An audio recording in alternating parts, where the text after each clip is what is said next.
Let's go to the next question.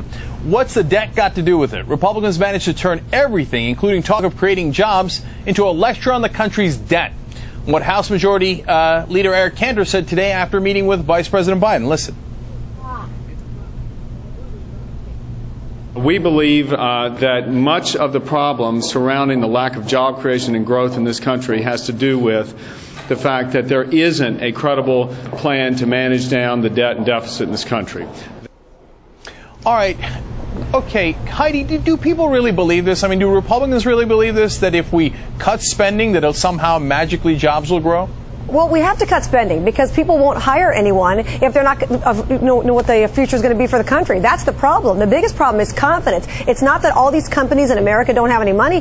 They just are scared to death to spend it, just like a lot of average American citizens like me are not spending money that we're not sure we need to spend because we don't know what's coming around the corner. So I think he's right about that. Hey, look, all of us recognize we have a serious debt problem. We've got a serious deficit problem. But there's a serious plan out there, which is the president's budget plan. And then there's a crazy plan, which is the Paul Ryan plan. I think the Republicans, here's where they're failing. They're making the big mistake, number one, of thinking Americans think this is a number one issue. It's not. Jobs and the economy are the number one issue. And two, they talk fiscal responsibility, but they don't want to get rid of the subsidies for the oil companies, the tax cuts for the wealthy. They don't want to cut the Pentagon. They don't want to do anything about the war in Afghanistan. They're hypocrites on this issue. Oh, and the American people if you want to start getting rid of subsidies, we can go down a list. We have a lot of Christina, is it credible, Christina, to say, hey, if we cut spending, somehow that'll create jobs, especially between now and the election, which is, next year and a half? Is that even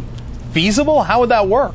I am not an economist, but I will point out that we have cut spending, and that is a question that I think the Obama White House is tossing back at the majority leader of looking at, we have made a lot of significant changes, and we are working on the economy. But I think it's also important to throw this question back to Cantor of, look at some of the people in your caucus are saying that it would be okay to default on the nation's debt if they don't increase the debt ceiling. I mean, that's a bigger question, and that certainly would not create much certainty for businesses who are going to be hiring. So there's a lot of rhetoric that's going around. I mean, it's all politics, and everyone is worried about keeping their own job in the next election. Now, one more thing about this. When you look at the polls, about half the country trusts President Obama on Medicare, only 35% for the Republicans. But now we're looking at the White House putting Medicare apparently on the table. Bill, is that a terrible idea? Why go down that road with the Republicans?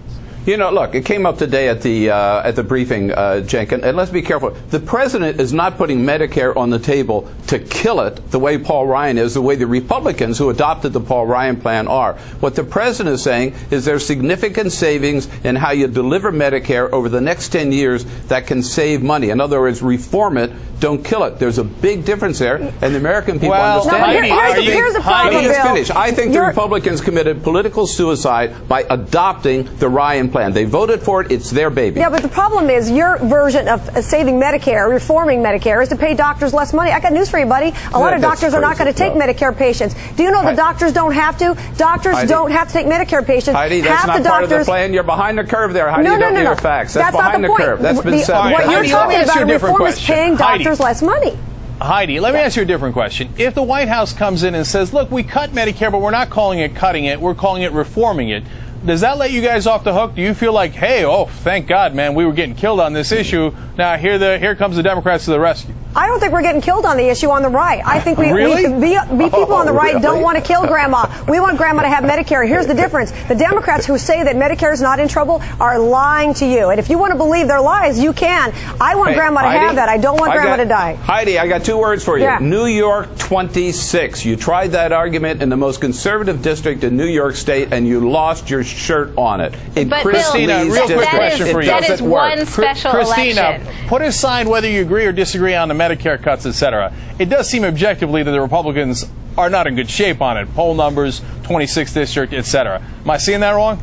That was one special election. I think it's not a predictor of what will happen in 2012. There's going to be a million factors that go into that election, including the presidential race. But it is also important to really look at the fact that Republicans are campaigning on this as well. So they're looking at certain polling, they're looking at the American people, and they think that this is a winning issue for them. So it's not a real clear cut, one person wins and one person loses. Oh, I think it is. I really disagree. You know, I think on this issue, Republicans have put the House of Representatives in play on this one issue.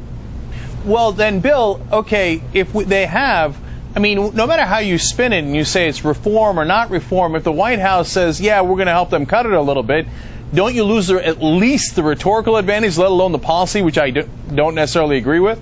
No, I think if you look at the president's plan, you see what the reality is, Cenk. I mean, the president's not going to go out and say, we're just not going to touch Medicare because it's peachy keen, it's rosy. There's some problems with Medicare and with Social Security and with the whole... Which they would not have acknowledged if the Republicans hadn't forced them to, Bill. You know that's true. But again, the answer is not to kill them, and that's what the Republicans I know. The answer is to kick it down the road 6 more years. I know. It always is. 4 more years, kick it down the road. Last thing. Christina, look, you know, there's the conflicting things here. In Washington, they say, oh, you got to cut the deficit, you got to show people you're serious. On the other hand, the Democrats seem to be winning on the Medicare issue. So politically, how does that split? How does that work? Is the White House convinced, well, even though we're winning on Medicare, and I think they are convinced that they are doing that, we still got to bite the bullet because the deficit issue is what?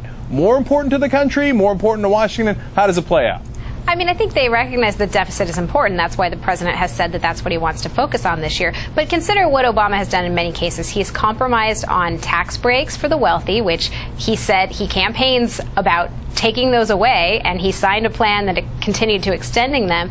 That's because he's working with the Republicans. And I think that he is under a little bit of pressure. If they come to him with some legitimate plan that can cut this, he's going to have to take a serious look at that, in part because of his re-election hopes, but in part because people do want to actually get something done in Washington, and he'll have to face that question if it's just politics or if he wants to get something done. That's absolutely right. Yeah. He only has to deal with the right because he's forced to now. Remember, he didn't want to talk to the right until he lost the House. Right. Obama is I would not get things done in a different dumb. way, but I hear you guys. All right, we got to leave it right there. Bill Press, Heidi Harris, Christina Bellantoni, thank you so much, all of you. Thanks, Cenk. Now, when we